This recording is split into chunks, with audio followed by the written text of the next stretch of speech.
Hola, ¿cómo están? Mi nombre es Santiago Filieira, ella es Paula Videla, ambos somos arquitectos y docentes de la cátedra, y la idea de la clase de hoy es poder hacer una lectura integradora de lo que hasta el momento ustedes venían analizando como variables individuales a partir de los distintos subsistemas, y que la idea de este encuentro es poder empezar a interrelacionarlas, y a partir de la superposición de esas distintas cartografías es ir tomando datos mucho más relevantes e integradores. Como les decía, hasta el momento ustedes fueron viendo datos quizás más particularizados de cada una de esas variables de análisis, en las que podían llegar a conclusiones y quizás viéndolas desde la individualidad uno podía recolectar determinados datos, y que en el momento en que esas variables empiezan a superponerse y esos distintos subsistemas empiezan a componerse uno con otro, podemos hacer lecturas mucho más profundas de la cuestión. Esta lectura que vamos a hacer la vamos a hacer a partir de un sistema que es el QGIS, del cual Pau ahora les va a hablar, que nos parece que es bastante interesante a modo de poder ir trabajando estos temas. Pau, no sé si quieres contar un poquito al respecto. Sí, bueno, GIS es un sistema de información geográfica, básicamente por eso se refiere a que es un sistema de capas de información que se encuentran georreferenciadas. Como dijo Santi, vamos a usar QGIS, que es un programa de código abierto y de descarga libre, pero existen otros programas que permiten leer estos datos. Bien, algo que es importante tener en cuenta en esto es que el GIS es una herramienta que podemos utilizar, que no es obligatoria, y de hecho en la instancia que están ustedes estudiando, si la pudiesen llegar a usar es muy, muy interesante, y la verdad que es bastante complementaria. Pero por otro lado, esto también tranquilamente es lo que uno podría hacer con calcos sobre los mapas, con un programa de edición por computadora. En el momento de nosotros estudiamos, de hecho, el QGIS prácticamente no se utilizaba tan frecuentemente como es ahora, y estos trabajos nosotros los hacíamos a partir de la superposición de distintos calcos y de poder ir marcando. Nos parece que puede ser una herramienta bastante visual y gráfica para poder marcar estas cosas, y una de las cosas interesantes también que tiene es que al estar georreferenciado, cada uno de esos datos va teniendo distintos puntos y distintas cuestiones en las que podemos ir recolectando información de esas cosas. Así que, bueno, vamos a pasar a trabajar con dos escalas de análisis. Por un lado, el área metropolitana de Buenos Aires, y por otro lado, la ciudad más específicamente, en la que tenemos quizás datos más particularizados y que nos va a servir para este trabajo de corredores, que es sobre lo que vamos a estar trabajando este año. Así que vamos a pasar a compartirles algunas pantallas del programa, y la idea es, a partir de ya los tutoriales que pudieron tener del QGIS y un poco de qué se trata esto de los sistemas de información geográfica, poder ir haciendo un repaso de todas esas variables y quizás recordando algunas particularidades que tiene y que se ven en el momento que vamos usando este programa. Vamos a pasar a Sí, compartirles antes esto. de arrancar, Sí, Pau. es importante que sepan que vamos a analizar algunos subsistemas y algunas variables. Definitivamente no vamos a cubrir todo lo que ustedes van a cubrir en el TP, pero que puedan ver cómo distintos subsistemas se pueden ir entrecruzando y podemos ir observando distintas conclusiones. Muy bien. ¿Vamos al AMBA? Dale.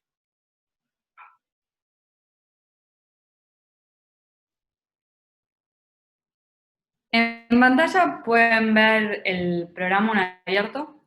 Nosotros vamos a utilizar diferentes capas de información que nos fuimos descargando de portales en general gubernamentales. Para arrancar, vamos a ver la capa de los municipios del Gran Buenos Aires.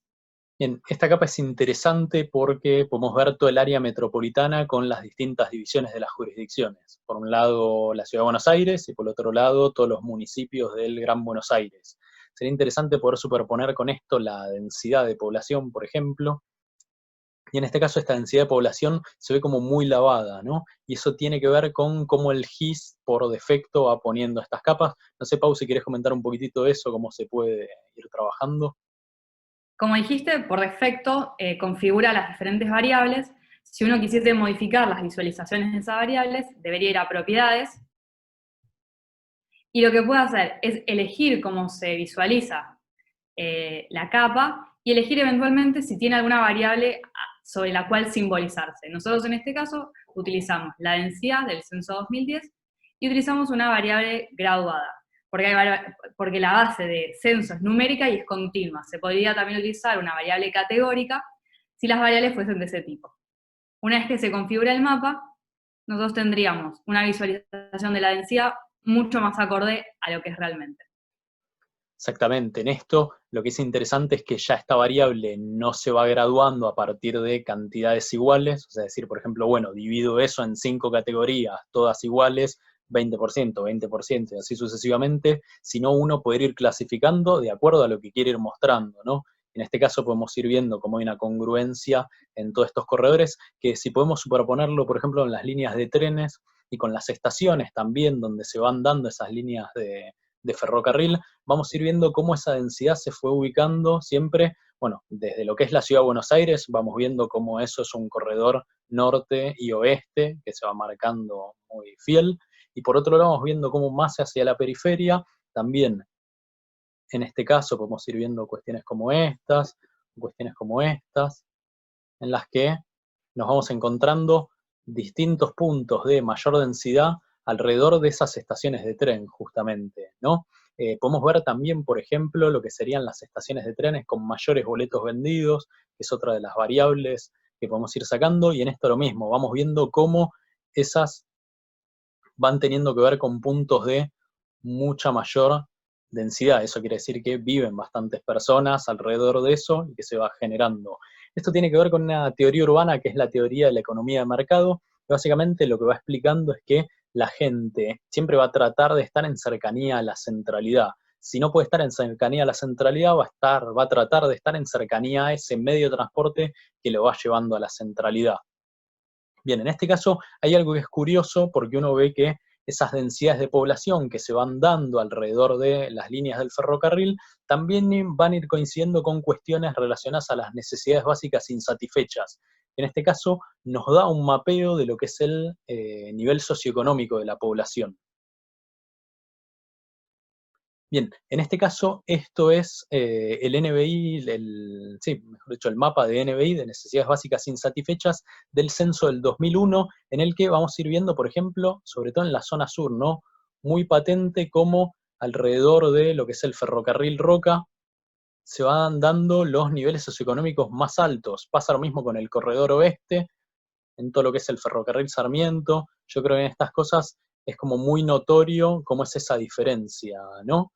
Bien, que esto tiene que ver un poco con esto, con los terrenos más accesibles, con los terrenos más deseados, con los terrenos que también se vuelven más onerosos en este caso. Vemos cómo esto con el censo del 2010, que es el último, el que tenemos referencia dentro de lo que son los datos, esta situación se sigue acrecentando un poco. Esto van a ver acá abajo que Ezeiza y San Vicente no es que se llenó de niveles socioeconómicos altos, sino que puede tener que ver con que no está relevado por completo, y sí podemos ir viendo cómo todo el sector de la primer corona en relación a la ciudad de Buenos Aires, la primer corona del conurbano, vamos viendo cómo todos esos niveles socioeconómicos se fueron transformando. En muchos de estos casos vamos a ir notando cómo esto tiene congruencia con un enriquecimiento de la población, con una mejora de los estándares de vida también. Después podemos también incorporar otro subsistema, que es el subsistema natural, y ver qué pasa con los cursos de agua. Bien, eso me parece que es súper interesante. ¿Por qué? Porque cuando uno empieza a superponer esos cursos de agua, lo que va a ir notando es que alrededor de esos cursos de agua se va a ir encontrando con una cantidad de niveles socioeconómicos muy, muy, muy insatisfechos, ¿sí? Con necesidades básicas, perdón, muy insatisfechas, y que tienen que ver un poco, si tenés, Pau, quizás la capa de barrios populares, también sería interesante de ver, y en esto vamos Esta viendo... capa Sí, es Pau. la relevada por el RENAVAP, son los barrios populares que fueron relevados en el RENAVAP. Exacto. En esto es muy interesante porque de alguna manera afianza uno de los temas que iba contando Rolo, lo que son las tres grandes manchas y bolsones de pobreza del área metropolitana de Buenos Aires. Uno que tiene que ver con toda la cuenca del río Reconquista, ya la voy a marcar. Otra que tiene que ver con la cuenca del río Matanza, Riachuelo. Y otra que quizás no es tan contemplada muchas veces y que es bastante pequeña, pero también concentra unos manchones de pobreza más grandes del conurbano, que es la que tiene que ver con el arroyo San Francisco Las Piedras, que es la cuenca sur. En esto se concentra, según datos que fuimos relevando, aproximadamente el 85% de los barrios populares del área metropolitana de Buenos Aires. Y eso no es una cosa casual, tiene que ver muchas veces con estos terrenos de inundación, con estos terrenos mucho más inaccesibles, y lo vamos viendo un poco en esta situación también, ¿no? Bien, me parece que en este primer entrecruce de variables vamos viendo, ¿no?, cómo el subsistema social se va transformando en relación a lo que es el subsistema natural también, en lo que es el subsistema construido. Hay todo todo entrecruce de variables, vamos viendo cómo quizás a partir de los primeros datos que uno va viendo, podemos ir llegando a conclusiones mucho más profundas y bueno, la idea es poder seguir en esta misma lógica con las variables que siguen.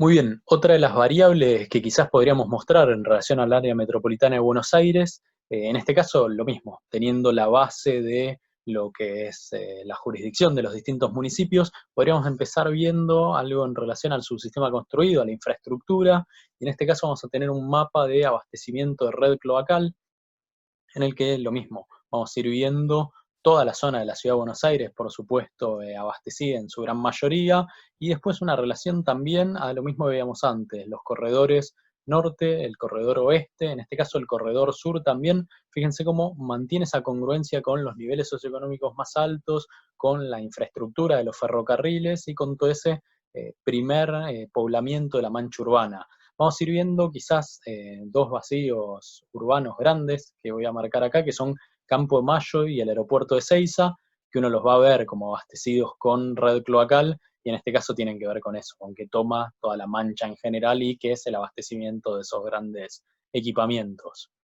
Por otro lado, es interesante porque uno muchas veces tendería a pensar de que el acceso a la cloaca tiene que ver con esos niveles básicos insatisfechos, y la realidad es que es de esa manera. De hecho, a la hora, por ejemplo, de cualificar las viviendas, los déficits cualitativos de viviendas tienen que ver en gran parte, muchas veces con eso, con la falta de infraestructura de servicios, pero si esto, por ejemplo, viéramos los NBI, los niveles socioeconómicos, las necesidades básicas insatisfechas, perdón, que eso va marcando los niveles socioeconómicos, vamos a ir viendo lo mismo, ¿no? Una congruencia con todas esas cosas, y NBI, que podríamos ver, por ejemplo, que en la zona norte se van dando de un modo bastante importante, ¿no? Entonces empezamos a ver, por ejemplo, de que tenemos niveles, necesidades básicas insatisfechas, por otro lado, una falta de infraestructura en todo este lugar. Ahora, sin embargo, lo que decíamos antes, cuando uno va superponiendo esas variables y se va encontrando con distintas circunstancias, es importante poder ver ese mapa completo. Y en este caso tenemos la posibilidad de verlo con un satelital, y es algo bastante interesante porque es la foto de lo que sucede en realidad. Y cuando uno se pone a ver esa realidad, si le podemos hacer un poquito de zoom, quizás, Pau, en esto, vamos a ir viendo cómo toda esa zona en realidad no tiene que ver con niveles socioeconómicos bajos, sino en realidad tiene que ver con barrios cerrados, por ejemplo. Entonces, quizás cuando uno ve esa mancha de lo que es la foto, de la superposición entre los niveles socioeconómicos, que en este caso eran bajos, eso tiene que ver en realidad con el que es un censo del año 2010, y toda esta zona se pobló mucho posterior, más o menos son del 2015 estos barrios cerrados. No sucede lo mismo con Nordelta, si se fijan, lo van a ver como con una mancha de niveles socioeconómicos medio altos, pero así todo también lo podemos ver. Esto es Nordelta, se los marco acá. Ahí tenemos Nordelta. Uno va a poder ir viendo eso con una mancha de niveles socioeconómicos medio altos, más bien altos. Y otra vez, volvemos a lo mismo. En este caso, este es un barrio Escobar, no recuerdo el nombre, Pau. Puertos del Lago. Puertos del Lago, perfecto.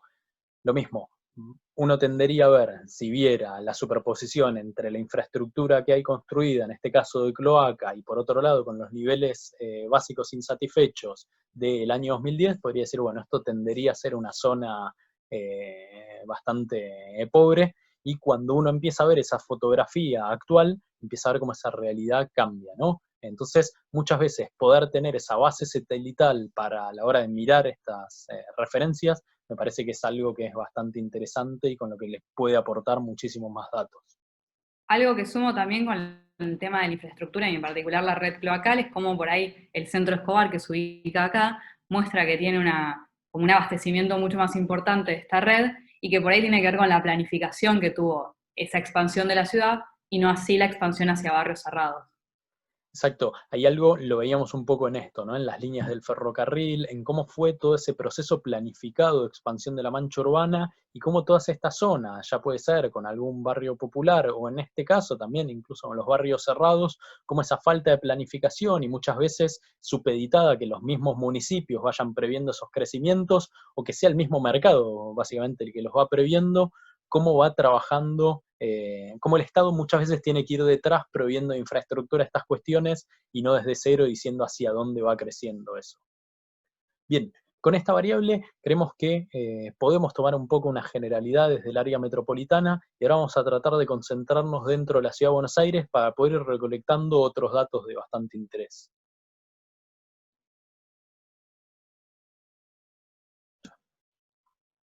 Bueno, bien, ya adentrándonos en lo que es la Ciudad Autónoma de Buenos Aires, podríamos empezar viendo lo que sería la base del subsistema natural, en este caso tomando un mapa de curvas de nivel. Las curvas de nivel van tomando la distinta topografía que que va teniendo la Ciudad de Buenos Aires.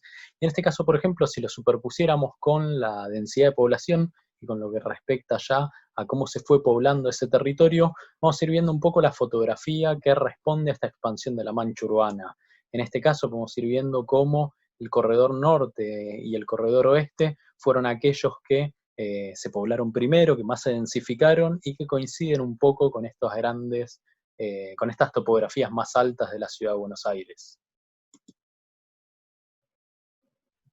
Quisimos también realizar un estudio de dónde se ubican las grandes parcelas en la Ciudad de Buenos Aires.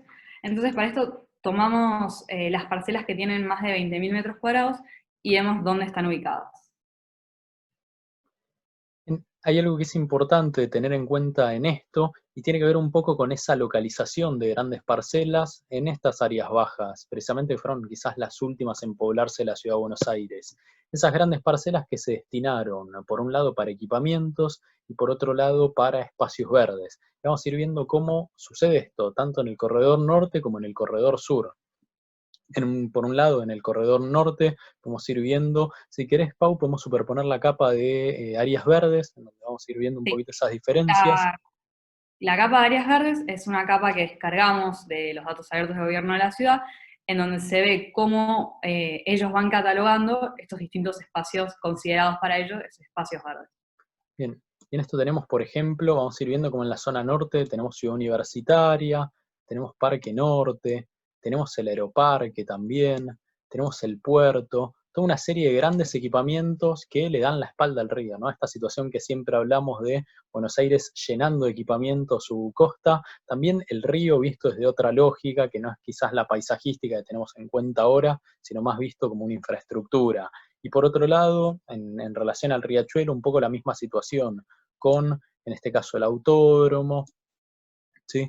Y por otro lado, con esto que mencionaba Pau, de cómo está catalogado, en este caso, por la capa que nos descargamos de la página del gobierno de la ciudad, algunos espacios verdes que en realidad en la zona norte se consideran como equipamientos y en la zona sur se consideran como espacios verdes. En este caso los voy a ir marcando, vamos a sacar estas capitas así se notan mejor. Bien, y tenemos, por ejemplo, el Parque de la Ribera Sur, en este caso que es como un parque norte, que no figura en ningún lado. En este caso, el golf, que también en la zona norte lo vamos a ir viendo. En este caso marco Parque Norte y marco el golf también. En este caso también lo que vamos a tener como un área verde supuestamente es esto, que es lo que se llama el nuevo Parque Olímpico, que antiguamente era Parque Roca, y quizás hasta podríamos compararlo con el hipódromo. Entonces situaciones que en la zona sur se van dando como supuestos espacios verdes, pero que en realidad no lo son, o en la zona norte no se los cataloga como tal. A su vez, hay otra cosa que me parece que es interesante de ver, que tiene que ver con esto que sucede acá en el centro, que esto es lo que llamamos el CHAP, Chacarita Agronomía Paternal. Si bien acá lo vamos a ver como áreas importantes, si uno mira en una estructura urbana, eso lo va a ver como equipamientos, por un lado Chacarita, por otro lado la Facultad de Agronomía. Eso funciona como un gran pulmón verde en el centro de la ciudad. Quizás en el caso de Chacarita es un pulmón verde que no tiene tanto acceso de la población, quizás incluso por una cuestión más cultural también. No sucede lo mismo en el caso de la Facultad de Agronomía, es una facultad que tiene mucho público, hay mucha gente que va a correr y lo utiliza como espacio verde, ¿no? Eso los fines de semana incluso tiene actividades dentro mismo, bueno, en situaciones de COVID quizás no, pero en situaciones de normalidad sí.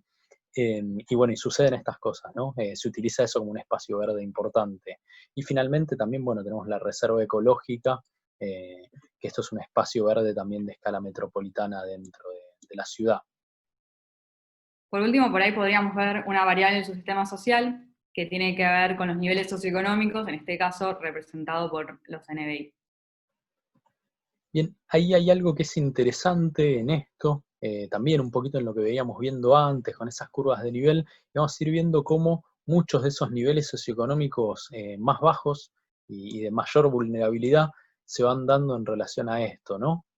En este caso tenemos, por ejemplo, la Villa 21-24, y en otro caso es todo un área de donde está la Villa 20, donde está la 1-11-14, donde hay situaciones de bastante vulnerabilidad en relación a precisamente estos grandes parques que hablábamos antes, que estaban, y también nos marcan un poco esa cualificación, ¿no? Entre lo que son los parques de la zona norte y los parques de la zona sur. Basta con poder meterse un poco y recorrerlos para ver cómo son esas diferencias. Y por otro lado, un poco, algo que también es interesante analizar, es el caso, por ejemplo, de esto, que es el área del puerto, donde está la Villa 31, y en este caso, también todo lo que tiene que ver con la reserva ecológica, con la isla de Marchi. En estos casos los van a ver catalogados como grandes parcelas con niveles básicos insatisfechos, pero que en realidad responden a esos puntos que son enclaves con un nivel socioeconómico bastante bajo, pero que al ser un radio censal mucho más amplio, considera toda ese área completo. Bien, nos parece que es bastante particular este punto de análisis y quisimos interrelacionar todas estas variables que, como veían, son bastante distintas, porque de algún modo van respondiendo a los 4 subsistemas a la vez.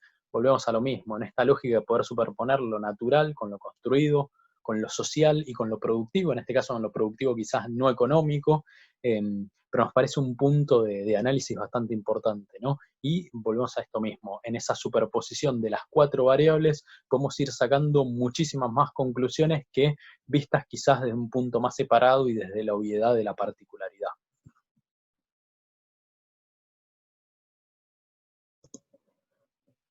Para esta parte vamos a arrancar con la capa de comunas, a la cual le vamos a ir incorporando diferentes fuentes de información, arrancando por las líneas de trenes y sus estaciones, y también las líneas de subte y sus estaciones.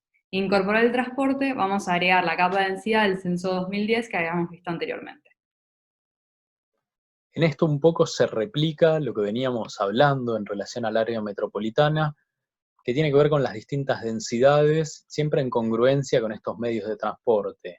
En el caso de las estaciones de trenes, por ejemplo, vemos como situaciones particulares en donde incluso esas densidades quizás no están tan expandidas, pero sí alrededor de las distintas estaciones empezamos a ver como puntos de mucha confluencia de población. Son todos estos distintos puntos que vamos marcando, que nos parece también como de interés. Otra situación que sucede tiene que ver con los subterráneos, y es un poco los debates que solemos plantear desde el urbanismo, que responden un poco a si los subtes van de algún modo abasteciendo a las demandas que se generan de densidad, o sea, si el subte va alimentando esas zonas que están más densificadas, o si en realidad los subtes son unos generadores de densidad como si uno plantea esas infraestructuras de subterráneo a partir de los distintos lugares hacia donde plantea llevar ese crecimiento poblacional o esa densificación de la ciudad. Lo vemos un poco quizás con la línea H y la zona sur, cómo fue creciendo, si uno lo plantea en esta situación, y por otro lado nos parece un disparador bastante importante a la hora de ustedes plantear los nuevos corredores urbanos, si no tienen que ir acompañados de nuevas líneas de subterráneos. También, y para detectar centralidad, vamos a aprender la capa de bancos, ya que entendemos que la centralidad es un lugar en donde se da una diversidad de usos, y nos parece que la localización de los bancos de alguna manera hace referencia a esta centralidad. Bien, en esto vemos un poquito esto, ¿no? Cómo esos bancos también va empezando a tener que ver con esa fluencia de líneas de transporte. Nosotros cuando definimos una centralidad la definimos como un área que está muy bien abastecida desde el transporte público y que a su vez va teniendo toda una diversidad de usos. Muchas veces en estos sistemas de información geográfica, un buen modo de poder detectar esas centralidades es con esto, es con los bancos. Donde uno vea que empieza a haber una confluencia de varias sedes bancarias, va a tener que ver seguramente con esto, con puntos de gran accesibilidad, con puntos que son referencias, en algunos casos de centralidades más barriales y en otros casos en centralidades más de escala metropolitana. Lo vemos en este caso, por ejemplo, con Belgrano, lo vemos con Flores también, que son como las dos centralidades secundarias, y ni hablar con el área del microcentro de la ciudad de Buenos Aires, donde tenemos la mayor confluencia de todas estas sedes. Por otro lado, en esto lo vemos como bastante patente cuando tenemos las distintas líneas de subte y las distintas líneas de tren, como siempre confluyen hacia el centro y de algún modo queda muy bien manifestado esa falta de transversalidad que tiene quizás la ciudad en todo este sentido norte y sur, que en algunos casos está abastecida y hasta ahí nomás con líneas de transporte público, de colectivos, pero que por otro lado lo mismo, en el momento que estas líneas de transporte van por tierra, muchas veces van entorpeciendo, a su vez en todas estas líneas de tren que van sucediéndose a lo largo de esos corredores, también van marcando distintas barreras bajas que van impidiendo toda esa circulación. Entonces poder plantear esto a partir de transportes subterráneos nos marca también una lógica que es bastante plausible de poder analizar por lo menos, y bueno, y en esto, en el abastecimiento vamos teniendo también con los bancos y las distintas centralidades, las densidades que siempre se siguen manifestando en relación al centro y no empiezan a coser de algún modo esta misma línea que marcábamos antes, nos empieza a de algún modo empezar a generar algunos puntos de reflexión en torno a cómo debería ser ese crecimiento de la ciudad. En este caso, lo mismo, volvemos a tener un nuevo foco de análisis en donde vamos superponiendo distintos subsistemas, un poco lo que venimos repasando con los análisis anteriores, cómo ya uno no empieza a mirar esa capa desde el análisis particular, sino a partir de las distintas superposiciones de esas variables, de los distintos subsistemas, de las distintas influencias que van teniendo cada uno de ellos en este territorio, cómo de eso podemos ir sacando nuevas conclusiones, distintos parámetros que nos permitan seguir trabajando para poder proyectar a futuro situaciones que mejoren esto.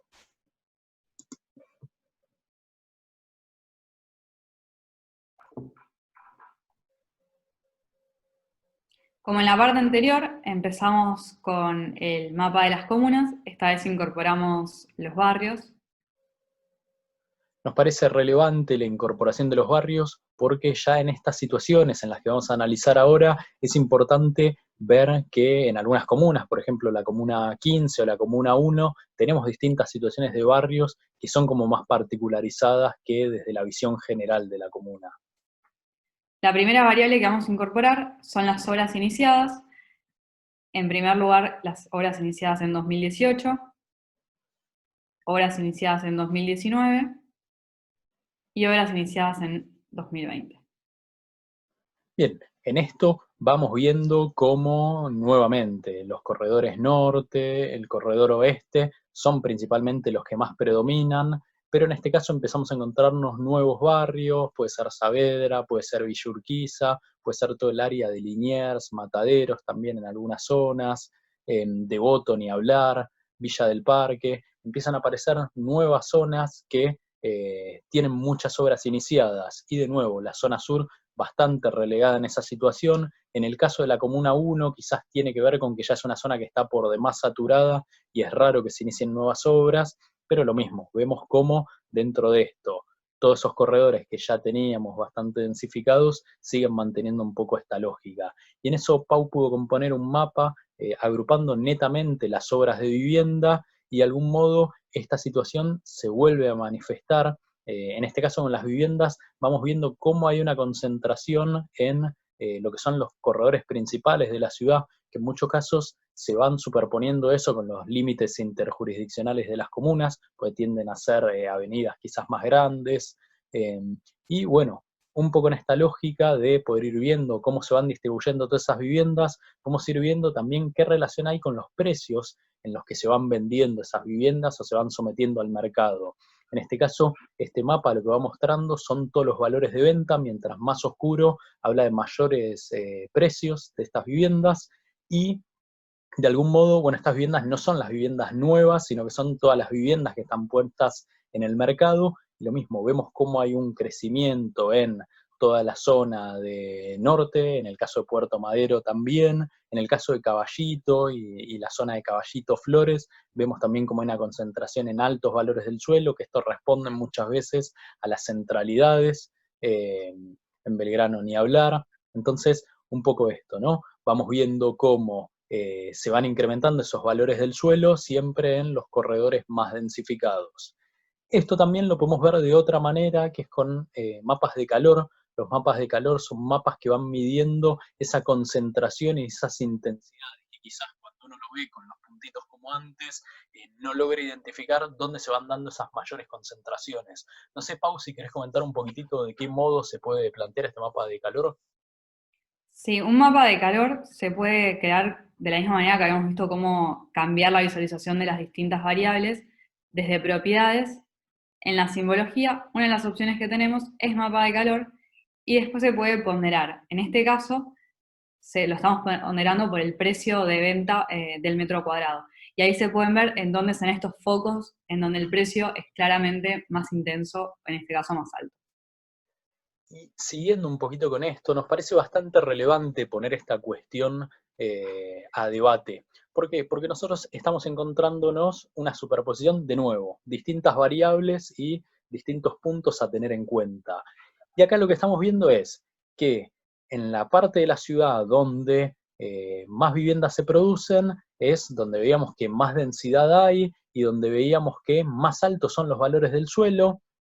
Sin embargo, a la hora de poner esa variable y superponerla a, por ejemplo, una variable social que pueda tener que ver con los niveles socioeconómicos más bajos, con esas necesidades básicas insatisfechas, empezamos a ver de nuevo cómo la zona sur, que ya conocíamos de que es la que más NBI tienen, el mercado no va hacia esos lugares. O sea, donde más vivienda se construye es donde menos vivienda se necesita, a fin de cuentas, y de algún modo se termina produciendo un fenómeno de especulación, ¿no? Y en las zonas donde más vivienda se necesita, si no es a partir del Estado, con casos como estos que podemos marcar acá, que tienen que ver, en este caso, con la reurbanización del barrio 20, en este caso con todo el barrio olímpico que se generó, con créditos a tasa más baja desde el Estado, o en este caso con las playas de maniobras de la Estación Buenos Aires o de la Estación Science, ¿sí? Que pertenecieron a Procreares de la gestión anterior, de 2015.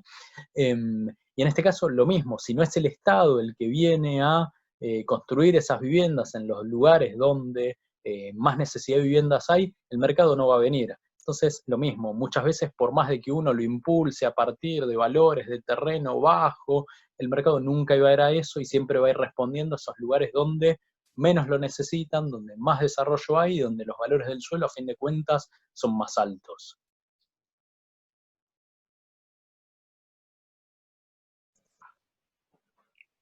Para esta última etapa, elegimos mostrar algunas variables que reflejan la disparidad que hay entre el norte y el sur de la ciudad de Buenos Aires. En primer lugar, vamos a ver las ciclovías.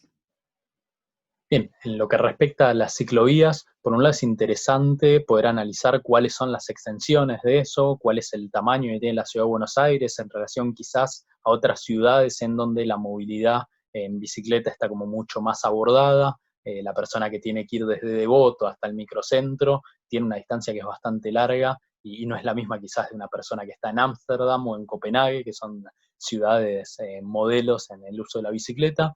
Por otro lado, de nuevo, volvemos a ver lo mismo, cómo toda esa red de ciclovías fue fluyendo, en principio, desde lo que era el microcentro, hacia los alrededores, pero cómo se fue expandiendo siempre tensionado hacia la zona norte y hacia la zona sur. Es una bicisenda que va incluso como manejándose de una manera muy irregular. Otra vez sucede lo mismo si uno pudiera ver, por ejemplo, el mapa de las distintas estaciones de bicicleta que hay, sucede lo mismo. Vamos a ir viendo cómo eso se fue incluso desfinanciando y en los últimos meses cerraron incluso varias estaciones de la zona sur. De nuevo lo mismo. La zona norte se prioriza en esta lógica de la movilidad pública, en un sistema que a fin de cuentas es de todos los vecinos de la ciudad de Buenos Aires y que en algunas zonas se invierte y en otras no. Podemos ver otra Otra, etapa, quizás, sí. sí, otra capa que podemos ver es la de monumentos. Lo mismo, monumentos empieza a marcar otra desigualdad, si uno lo va viendo en esto, va viendo como una concentración en la zona norte, que también quizás en esto algo nos permite el GIS, es si uno va picando todo eso, va encontrándose con información en cada uno de esos puntos, y a la hora de ir buscándolos se va a encontrar, por ejemplo, que en la zona norte tenemos que un monumento de esos es una estatua gigante, que es un busto de algún prócer, y en la zona sur los monumentos que uno se consideran como catalogados, en muchos casos son una placa que está sobre el suelo, un poste con alguna leyenda, una pared que tiene alguna cuestión, o una marca sobre el piso particular. Bueno, es lo mismo, hay una cualificación incluso de esos monumentos que van hablando de inversiones desde un lugar, inversiones desde el otro. Y en este caso es interesante este mapa particularmente verlo con un mapa de calor, y en este mapa de calor vamos viendo esto, una concentración gigante en todo lo que es la zona de Palermo, la zona de Recoleta y algo también en la zona del microcentro, que apunta un poco también a lo que son las lógicas culturales de nuestra ciudad. Pero principalmente esto, ¿no? Muy concentrado en la zona norte también, se ve muy evidenciada y muy agudizada esa disparidad. Y por último, vamos a ver los sitios de Wi-Fi que hay en la ciudad. Otra de las cuestiones, ¿no? Volvemos a ver lo mismo. En esto, algo que debería ser de acceso al grueso de la población, más ahora en las situaciones de COVID, por ejemplo, estamos viendo cómo se agudiza esta situación de falta de acceso muchas veces a Internet, de los modos de conectarse, los chicos, de poder acceder a una escolaridad apropiada. En estos casos, lo mismo, vemos cómo todo en el corredor, fíjense lo que es el corredor de la avenida Santa Fe y Cabildo, como eso se ve clarísimo, y como en el centro sucede la misma situación, que vamos a decir lo mismo, en el centro uno lo podría considerar como una zona lógica por la cantidad de infraestructura que tiene y movimientos, pero en lo otro lo mismo, corredor norte y corredor sur, incluso la centralidad de Flores y Belgrano, que son como muy similares en las densidades, vemos como en la centralidad de la zona norte se evidencia esto, en la centralidad de la zona sur ya no tanto. Interesante también esto poder verlo en la lógica de mapa de calor, me parece. Lo mismo, vemos cómo todo el centro, en este caso, va manteniendo esa situación, como en la zona sur un poco se ve en esto, y esto tiene que ver con todo el área de Parque Patricios y con la nueva zona donde se encuentra la Casa de Gobierno, y de nuevo lo mismo, corredor norte evidenciadísimo, y bueno, el microcentro que podemos decir que cumple una lógica desde este lugar. Todo esto nos pareció bastante interesante poder marcar un poco esto, cómo en muchas de estas situaciones se ve bien marcado esto, esta diferencia entre zona norte y zona sur, que nos parece importante más allá de que en algunos casos se da a partir de situaciones muy evidenciadas. Uno podría decir que cuando veíamos con todo lo que es la topografía, nos encontramos con esto, con esa situación muy, muy particular. Bien, ahí dejé de compartir pantalla. Como les comentaba recién, uno tendería a ver que en cuestiones de topografía quizás las cosas son más evidentes.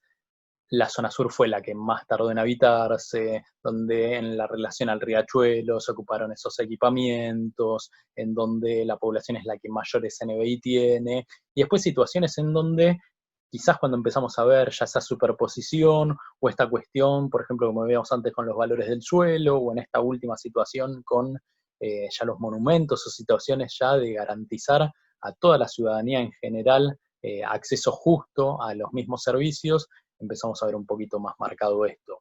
Bueno, un poco a modo de cierre, la idea de poder tener esta charla juntos tuvo que ver con poder ir dándoles disparadores para que puedan ir analizando nuevas variables, para que no se queden nuevamente con esta cuestión de ir viendo particularmente cada una de las cuestiones y ya las puedan empezar a superponer, que puedan enriquecer mucho más esas hipótesis y esas conjeturas que vayan sacando a partir de la explicación de los distintos fenómenos que van viendo a lo largo del territorio, y por otro lado que esto les sirva de disparadores para poder hacer un buen FODA, poder detectar esas fortalezas, oportunidades, debilidades y amenazas que encontraron en todo ese territorio, en sus corredores, y poder comparar esos corredores siempre con el área metropolitana en general, con la ciudad en general, y poder ir sacando distintas conclusiones, poder ir viendo cuál es el rol de cada uno de esos corredores y poder ir tomando distintas variables de análisis siempre. Y bueno, y que esto lo lleve a poder desarrollar